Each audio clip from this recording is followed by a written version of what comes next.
This is a story about finding out that your ex-boyfriend is now dating none other than the Casey Anthony. It's one of many stories I'll be telling on my channel about people who have strange connections to the top mom. This one is funny and grabbed my attention because it started all over TikTok. This nice young lady is named Kim. And in October of this year, 2022, she posted a video to her TikTok account, which was typically about being a mom and having a young child. And in the video, she posted a picture of her ex-boyfriend with Casey Anthony.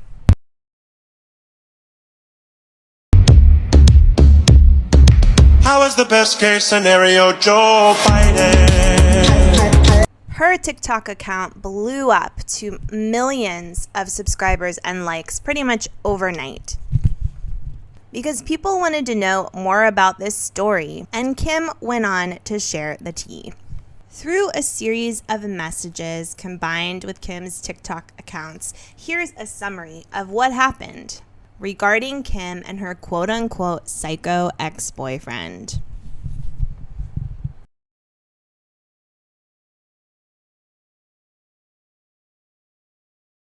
Kim's ex-boyfriend is named Joe. I'll protect his last name for now, but he's all over Facebook and I've checked him out. Basically, when Kim was like 14 to 16 years old, she started dating Joe. He was a little bit older, in the 17 to 19-year-old age range during that time. Kim provides some stories and information on what happened to her with Joe, but eventually when they parted, she started telling everyone that she thought Joe was really a psychopath. She lists several reasons why she became completely disturbed by his behavior. It seems like he was dishonest and even created his own crazy narrative about his life that wasn't true. Does that remind you of someone? Kim moved on, dated other people, now has a family and a child. But pretty recently, another friend of hers ended up sending her a message through social media saying, "Hey, do you remember Joe? Do you know that he's dating Casey Anthony and he's flaunting it all over his social media?" She lets us see it here. It says in part, "And Joe told me that they had met one time, they took a picture together, and then Joe found out she was a murderer, and so he stopped talking to her. Clearly that wasn't the case. He obviously had a full-blown relationship with her, and it was so disgusting." So the friend is telling her she sees all these pictures on Facebook of them over and over again. And she says, "I can't believe he actually dated her." And the friend says, "Yes, girl, it's so messed up," and sends all these pictures. The friend sent Kim some messages and pictures of Joe with Casey Anthony, which are apparently all over his Facebook. According to the friend, Joe thinks it's amazing. He loves to talk about it and tell everyone he's with Casey. Kim obviously thinks this is crazy and gross, but also she feels like it really backs up her initial claims that she always made about her ex Joe being completely effed up. Okay, let's listen to the story straight from Kim's mouth. And I'm not saying she deserved it, but I'm saying God's timing is always right. But I'm first just going to start off by saying that this is extremely nerve-wracking for me.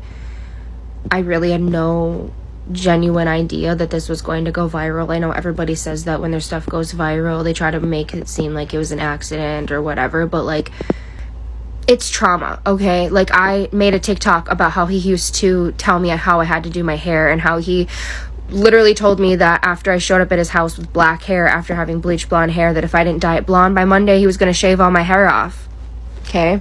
And excuse me, but would that not alarm you? You know, I went through 3 years of enduring everything with him in my life. It was not good. It was not easy, and it was certainly not something that I ever thought that I would end up in.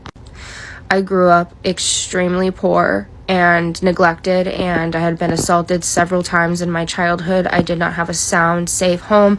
I did not have people who poured love into me and told me that I was a worthy human being.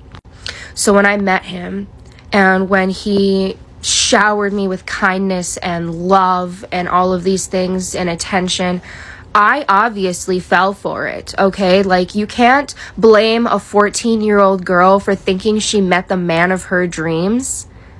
Like, you can't victim blame me and tell me that I should have known. How the heck, whatever, so this doesn't get removed, how the heck am I supposed to know? You don't know these things until you know. And there are still people who have known him ever since this that truly believe he was innocent and that I'm just someone who's crazy and obsessed with him. Okay? I'm not obsessed with him. I'm afraid. He's dangerous, and people need to know who he is, because he has not and will not stop. He's not somebody who feels any remorse or cares about what people think about him. He is very insecure, and he is a coward, but he is still crazy. He is still dangerous, and that fear and insecurity he has is what drives him to be even worse. He lashes out when he's scared and insecure. The very first story he ever told to me, so when I met him, he actually had Facebook messaged me. And he just told me I was pretty and whatever. Like, it wasn't even like anything. And we hung out for the first time, and he told me this story about how he played football. He was literally captain of the football team. He was like this weightlifter guy. Everybody thought he was just it, you know? And there's some people that definitely thought there was something off about him, but those kind of people, like, no one really paid attention to or worried about or cared about at the time. Like, nobody thought anything of any of it. So he's telling me this story about how he's in the locker room, and the guys are asking, like, well, who do you think is the most overlooked girl in the school? And this is just the story he told me. Do I know the truth or what actually happened in the locker room? Obviously not. But he told me that he said me, and everyone made fun of him and stuff, and he told me this story, which what I now come to understand was likely a manipulation tactic to make him seem like he saw me over all the other girls in the school and thought I was special, when really, when he heard that, he realized I was vulnerable. There was no competition. There's no other guys that like me, no other guys that think I'm even remotely attractive or special or anything. So he knew that I would be an easy target at that time, at least enough for him to try to start pursuing me. Like I said in part 1, like, I was swooned by him. I had no idea. He was really nice to me in the beginning of our relationship, and he was really sneaky with how he started to abuse me. He started out just by, like, always wondering where I was. He used to make me take pictures of myself and write his name or something that he asked me to, because after a while he said his name wasn't the same because I could have just taken the picture in advance. So he used to be like, draw a star on your thumb and then take a picture. Like, he just would make me do these wild things to prove where I was. Like, he would make me text him every second of class. I had my phone taken away constantly because he was always making me text him all day. He'd meet me at every classroom when I was leaving, walk me to my locker, and then he'd walk me to my classes, and he'd always be like, and remember, no boys, and stuff like this. Like, he always made me feel like there's something that I'm doing that he has to watch to make sure I'm doing something right. And, you know, at first I thought it was cute that he wanted to text me all day and blah, blah, blah. It took a while, like a solid year, almost 2 years, for me to fully grasp what I was in the middle of. One of the most messed up things about him was he had these, like, abandoned houses that his dad would buy at auction and then would fix up. And he started showing me these houses, like, after school instead of just going to his house, which I was always so relieved because, like, when I went to his house, obviously really bad things happened to me. So it was really nice to go somewhere else, you know? And of course, like, at first he just, like, showed me the places. He never did anything, made it weird or anything like that. We just were there.